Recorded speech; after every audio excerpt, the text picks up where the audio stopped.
All right. This the interval on both ends. Inversions on both ends. Inversions there are two types of inversions. We have the root position. We have the first inversion and the second inversion. Normally, the root position is just what you have learned in the previous video. This is the chord on the root position. Meanwhile, you can just use that and play. You are doing all is to the root position. You know, something like this. I'm playing all chord in root position. Both ends. You can just try this rhythm. I'm playing both ends the same thing. It's just in root position.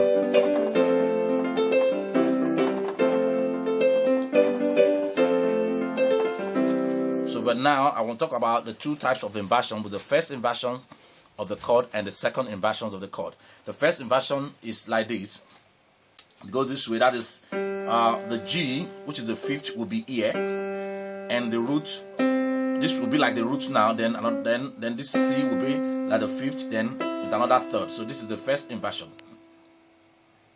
Or rather, this is the second inversion. But let me talk about the first inversion first. The first inversion goes from E, the fifth, and the root. So the E will become like the root now, and the third, then the fifth. So this is first inversion. So when we want to use the first inversion now, I want to use the first inversion in all the chords I want to play. So you have like this. So this is first inversion. So I'm playing first inversion. Look at it. Look at it.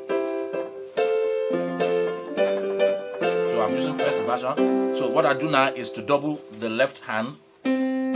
So there's a pattern which you double the left hand in the bass. That is, you are using the left hand to play the bass. So left hand is playing the bass. So you're doubling it. Doubling it means the C. I'm doubling the C by one octave down here. So then I use the right hand to play the first inversion. So I'm playing the chord 1, 4, 5, which I've taught you in the previous video, and that is what I'm using right now to play the same pattern. Now look at that. Now let's do that again. Now look at that. Now I'm just using my left finger to sound as a bass. So I'm doubling each of the notes. I double the C, I double the F, and I double the G. But in my right hand is playing the first inversion on chord 1, 5, 4, and 5. First inversion on the 5.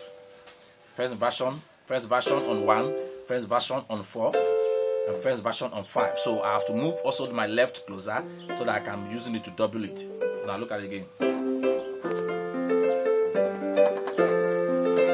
Look at that.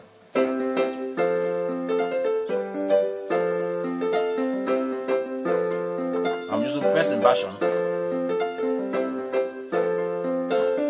You can use it in any key. You can do the same thing on any key. Probably you can also do it on the key of F or whatever key you feel like assuming in the key of F now. So this is F. So I'm playing the first inversion on F. So I'm going to do the same thing. Look at that. On F. So don't forget that my F is F, G, A, B flat, C, D, E, and F. So I have.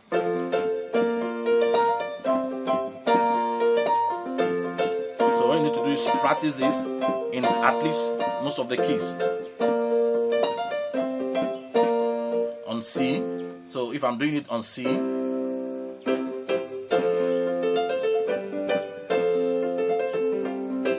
at that. So you can also do the same thing. That's the first inversion. Now let's go to the second inversion. The second inversion is a little bit going to change. It's going to start from the fifth, then the root will be there, then plus the third. The second inversion, you have the fifth, the root, and the third. So you're going to hold like this. This is the second inversion. So most of the times, people also use every second inversion like this. Look at that. Or look at that. Then.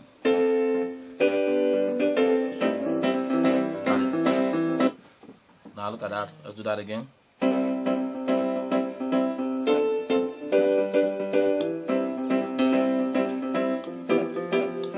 I'm just using my left to play like the bass. So you have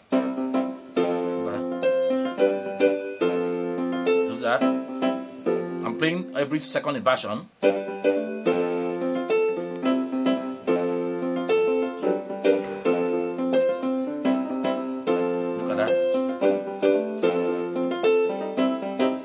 So I'm playing the second inversions of the chord of C. I'm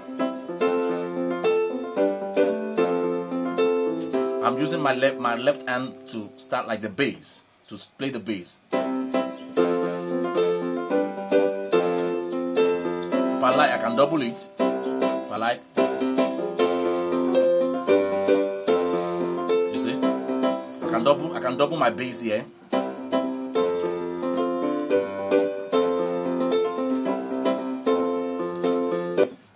Okay, so you can go ahead and practice that over and over, over and over.